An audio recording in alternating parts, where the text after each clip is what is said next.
नमस्कार दोस्तों, मैं पंकज सर स्वागत करता हूं अपने YouTube चैनल मैथ क्लासेज में पंकज सर में। दोस्तों आज देख रहे होंगे कि आई लाइव कोचिंग पर हम हैं और आज इंपॉर्टेंट चीज बताने वाले हैं। आपको क्या बताने वाले हैं कि क्लास 6, क्लास 7 और क्लास 8 के बच्चे को एक साथ बिठा के कैसे आप पढ़ा सकते हैं।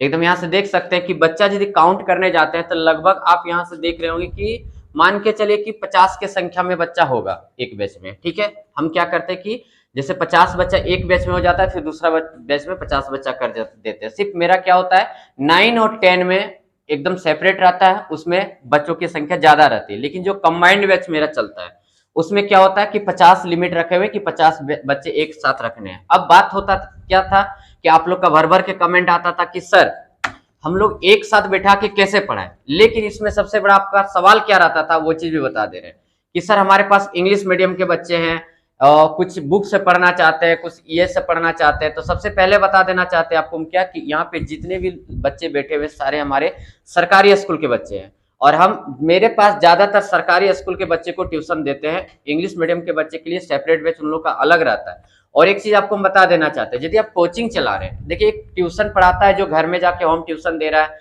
या फिर एक छोटा सा ट्यूशन पढ़ा रहा है और मतलब क्या होता है कि उसमें इंग्लिश मीडियम के कुछ बच्चे शामिल कर लिए जाते हैं, कुछ बच्चे क्या कर लिए जाते हैं शामिल हिंदी मीडियम के रहते हैं, कोई बुक से पढ़ना चाहता है। तो इस प्रकार से बहुत सारे बच्चे रहते हैं।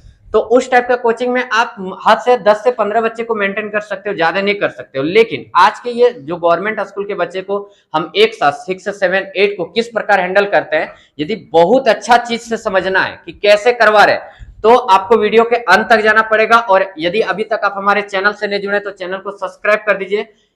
आपको कोचिंग रिलेटेड इंफॉर्मेशन हमेशा मिलते रहेगा और दिन के दिन हमारे जैसे बच्चे आपके भी कोचिंग में बढ़ते रहेंगे। तो आज का ये वीडियो बनाने का मकसद क्या है उसके बारे में थोड़ा सा हम चर्चा कर लेते हैं।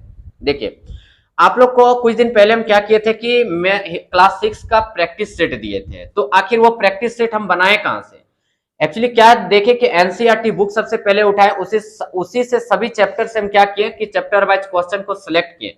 सबसे पहले सभी का ऑब्जेक्टिव क्वेश्चन बनाए। अब इसमें क्या था कि सभी का 3 चैप्टर तक मान लीजिए मैथ कंप्लीट करवा दिए, साइंस 3 चैप्टर तक कंप्लीट करवा दिए। ठीक है, अब इससे क्या हो रहा था कि आप लोग मिस्टेक क्या करते, देखिए एक्चुअली हम लोग का क्या होता था जिसमें याद कीजिए कि हम लोग जिसमें पढ़ाई करते थे तो हम लोग भी पढ़ लेते थे, हम लोग को फील अंदर से होने लगता था ये चीज का क्या कि नहीं एग्जाम में हम लोग लिख लेंगे। लेकिन एक्चुअली होता था क्या कि जब हम लोग एग्जाम देने जाते थे तो वहां से क्या देखते थे, तो जैसे क्वेश्चन लिखना चालू करते थे तो लगता था कि पढ़ाया है, लेकिन क्या होता था कि लिख नहीं पाते थे। तो आखिर ऐसा प्रॉब्लम होता था क्यों?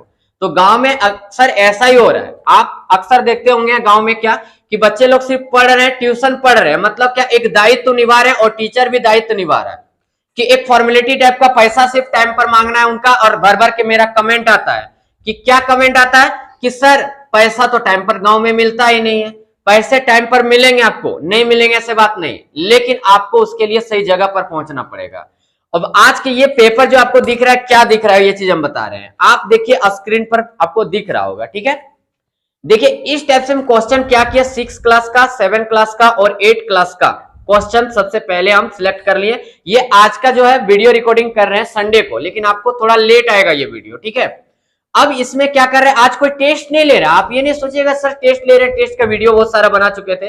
अब जो ये प्रैक्टिस सेट मेरा यहाँ पे हाथ पे दिख रहा है, ठीक है, ये प्रैक्टिस सेट सभी को दिया जाएगा। ठीक है, अब इसमें से सभी को बनाने के लिए बोला जाएगा कि इतने चैप्टर से इंपॉर्टेंट क्वेश्चन आपका सिलेक्ट करके हम दे दिए हैं जो एग्जाम में पूछे जाएंगे, जो इंपॉर्टेंट क्वेश्चन है। अब ये सब सारे क्वेश्चन आप लोग बनाने का प्रयास कीजिए।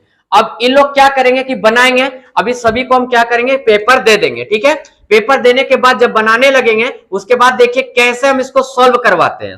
ठीक है,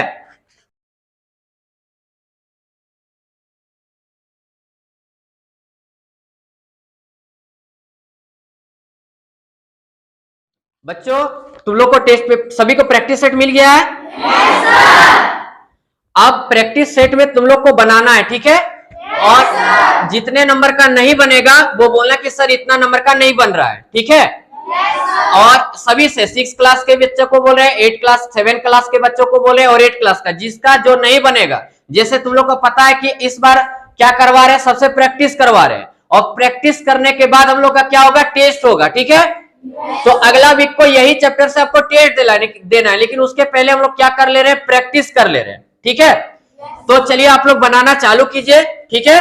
और जो नहीं बनेगा सो पूछना है। तो देखिएगा क्या कि सभी लोग यहां से बनाएंगे, ठीक है। अब बनाने के बाद बीच बीच में सभी लोग जहां पे क्वेश्चन फंसेंगे वहां से ये लोग हमसे क्वेश्चन पूछेंगे और वो क्वेश्चन को हम क्या करेंगे, बोर्ड में बना देंगे। और हम ये भी पूछेंगे क्या कि मान लीजिए 3 नंबर में कोई लड़का फंस रहा है तो 3 नंबर किससे किससे नहीं बन रहा है, तो अपने हाथ खड़ा करेगा, इस तरह नहीं बन रहा है। तो आप सोच के देखिए कि इस प्रकार से यदि सही तरीके से आप बच्चों को प्रैक्टिस करवाते हैं तो आपके कोचिंग के बच्चे कैसे कमजोर रहेंगे, ये चीज हमको बता दीजिए। एक भी बच्चा कमजोर नहीं रहेगा। बोला जाता है क्या, सही से मेहनत कीजिए, आपको सफलता मिलेगी तो मिलेगी, ठीक है। तो आप इतना यहां से जान गए होंगे कि सही तरीका बताए सर कि चैप्टर पढ़ाने के बाद साइंस पढ़ा रहे हैं, मैथ पढ़ा रहे हैं, कोई भी चैप्टर हम पढ़ा रहे हैं, उस चैप्टर से हमको बच्चों को प्रैक्टिस करवाना बहुत इंपॉर्टेंट है, बहुत जरूरी है। और बच्चों को प्रैक्टिस निरंतर हम करवाते रहेंगे। देखिए अभी एनसीईआरटी बुक बहुत इंपॉर्टेंट है, आप क्लास वाइज चला सकते हो, क्लास वाइज पढ़ाइए, ऑब्जेक्टिव क्वेश्चन बताइए, सब्जेक्टिव बताइए। उसके बाद फिर क्या, आप टेस्ट पेपर लगवाइए, प्रैक्टिस करवाइए बच्चों का, मतलब एक उमंग टाइप का लाइए। देखिए हमारे कोचिंग में जितने भी बच्चे आपको दिख रहे हैं सारे में एनर्जी भरा हुआ है, एक उमंग लगता है कि चलिए इतना तक बना लिए थे, ये सब क्वेश्चन बनाना है। तो ये सब सारे तरीके यदि आप फॉलो करते हुए चलिएगा, विश्वास कीजिए आपके कोचिंग में बच्चे निरंतर बढ़ते रहेंगे। ये सब सही तरीका है गांव में चलाने का। देखिए बाजार में आप जाइए, मार्केट में जाइए, आज बड़े बड़े इंस्टीट्यूट में जाइए, सभी लोग का यही चीज रहता है, क्या देखिएगा, ऑब्जेक्टिव क्वेश्चन देना, बच्चों लोग को प्रैक्टिस करवाना। जब तक प्रैक्टिस बच्चा नहीं करेगा एग्जाम में लिखेगा कैसे और सीखेगा कैसे। अब यहां से देखिए क्वेश्चन का खुद बनाने का प्रैक्टिस कर रहा है। अब प्रैक्टिस करने के बाद जो फंस रहा है वो हमसे पूछ रहा है सभी लोग, ठीक है। अब वो क्वेश्चन को दूसरा भी देख रहा है तो वो भी सीख रहा है। तो आज का भी वीडियो यदि आपको अच्छा लगा होगा, चैनल से नहीं जुड़े हो चैनल को सब्सक्राइब कर दीजिए और बेल आइकन को प्रेस कर दीजिएगा ताकि जब भी नया वीडियो डाले तो आपके पास नोटिफिकेशन पहुंच जाए।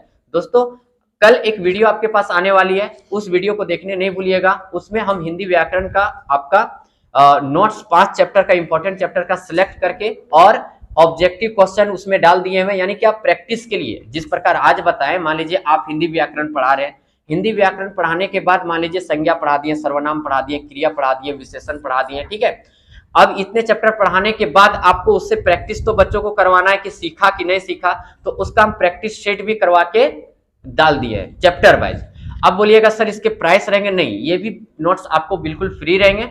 बस वो वीडियो पब्लिक होगा, उसमें कोड रहेगा, वो कोड दर्ज कीजिएगा आप तो अपने आप पीडीएफ ओपन हो जाएगा, डिस्क्रिप्शन में रहेगा, वो कल के वीडियो में आएगा, ये कब इस वीडियो में आपको नहीं मिलेगा। तो वीडियो अच्छा लगा होगा फिर से एक बार बोल रहे हैं, लाइक और सब्सक्राइब कर दीजिएगा। चलिए सर, थैंक यू, धन्यवाद, जय हिंद, जय भारत।